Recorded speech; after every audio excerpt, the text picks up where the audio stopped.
وطندارای نهایت عزیز سلام برسه در بغل دنیا که هستین. خدا کنه که جور سلامت باشین. ما یک دو سه کلمه گفتنی دارم، باز اگه خواستین امید دگان پیچ میچتان انداختین اگه ننداختین برین دست شما رام خلاص. اول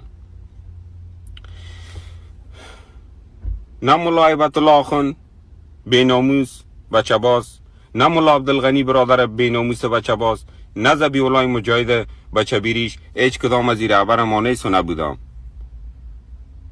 رهبر ما و هزاران دانه جوان دیگه احمد مسعود است که فعلا در جبهه جنگ میکنه. یک صاحب بسته افغانستان، صاحب نمی بسته افغانستان فعلا احمد مسعود است.